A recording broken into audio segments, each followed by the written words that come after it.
नमस्कार मंडळी, आज बनवूयात मिक्स डाळींपासून सेरेलॅक। त्यासाठी आपल्याला लागणार आहे 1 मोठी वाटी तांदूळ आणि सर्व डाळी घ्यायचे आहेत 2 मोठे चम्मच। तर मी इथे घेतलेली आहे उडदाची डाळ, मुगाची डाळ, हरभऱ्याची डाळ, मसूरची डाळ आणि तुरीची डाळ। सोबतच चवीसाठी आपल्याला घ्यायचे आहेत मसाले। त्यामध्ये आपण घेणार आहोत शेंगदाणे, साबुदाणा, तीळ, ओवा, शोप, थोड्याशा मेथ्या, फुटाणे आणि मसाल्यामधून घ्यायचं आहे थोडेसे धने, 2 लवंगा, विलायची आणि दालचिनी। हे सर्व साहित्य आपल्याला 1 चम्मच असं घ्यायचं आहे।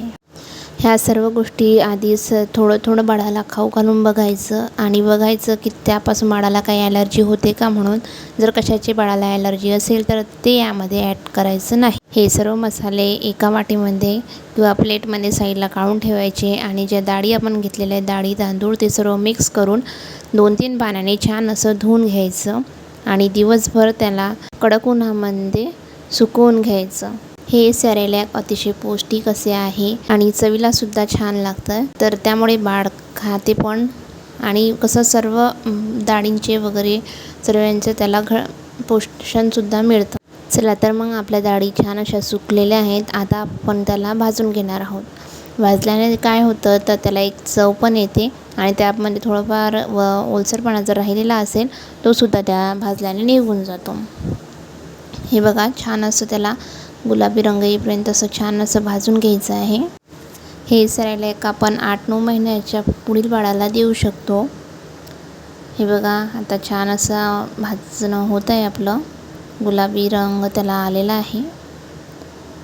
हे खायला पौष्टिक असल्यामुळे आणि हेल्दी आहे तर आणि मेन म्हणजे तर ह्याला काही कीड वगैरे सुद्धा लागत नाही आणि आपण याला 15 ते 20 दिवस चांगला स्टोअर करून ठेवू शकतो। हे बघा आता भाजून झालेलं आहे। तर साईडला आपण थंड होण्यासाठी याला ठेवूयात आणि सोबतच जे आपण मसाले घेतलेले होते आता आपण ते सुद्धा भाजून घेणार आहोत। हे बघा सर्व मसाले मिक्स करून त्यामध्ये टाकले आणि ते सुद्धा आता भाजून घेणार आहे।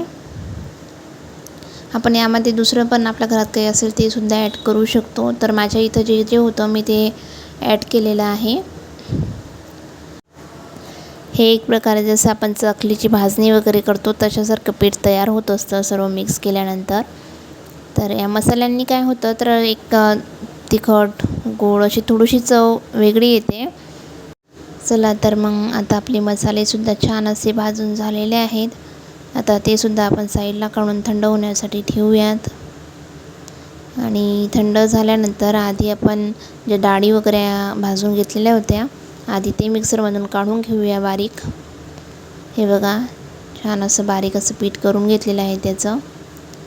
त्याच्यानंतर ते हे साईडला काढून नंतर त्याच्यामध्ये आपण मसाले काढणार आहोत जे आपण भाजून घेतले आता ते सुद्धा थंड झालेले असतील।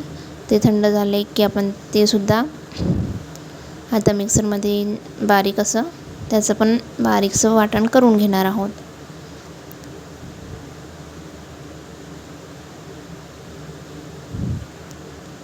हे बघा आता आपण मिक्सरमधून बारीक काढून घेणार आहोत त्याला। हे छान असं मिक्सरमधून बारीक काढलेलं आहे। सर्व मिक्स केल्यानंतर छान असा वास येतो आहे त्याचा। आता ते जे मसाले काढल्याने पीठ काढलेलं होतं आपण ते दोघं असं मिक्स करून घ्यायचं आहे। हाताने सर्व असं मिक्स करून झालं की आपण याला आता स्टोअर करून ठेवणार आहोत। तर आपलं असं हे भाजणीसारखं मिक्स डाळीचं सेरेलॅक्स तयार आहे। चला तर आता याला बनवायचं कसं ते बघूया।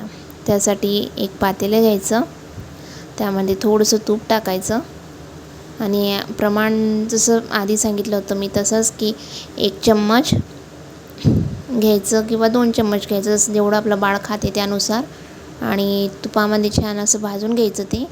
तर 1 चम्मचला 1 कप पाणी असं आपण टाकणार आहोत। तर पाणी मी साईडला गरम करून घेतलेलं आहे। हे बघा आता छान असं मी ते जे डाळीचं पीठ होतं ते भाजून घेतलेलं आहे।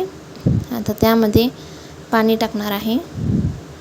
पाणी हमेशा गरमच टाकायचं, त्यामुळे काय होतं थंड पाण्यामुळे चव बेचव होऊन जाते। गरम पाणी जर टाकलं तर चव टिकून राहते, त्यासाठी हमेशा गरम पाणीच टाकायचं। हे मी अंदाजे टाकत असते, तर मी मोजूनच घेतलेलं आहे आधी पाणी। तर हे बघा पाणी टाकून झालेलं आहे त्याच्यामध्ये। आता छान अशी याला उकळी येऊ द्यायची आणि उकळी येईपर्यंत त्याला ढवळतच राहायचं, नाहीतर आतमध्ये त्याचा गोळा तयार होऊन जातो, पूर्ण असं खाली बसून जातं ते. तर त्याला उकळी येईपर्यंत त्याला हलवतच राहायचं.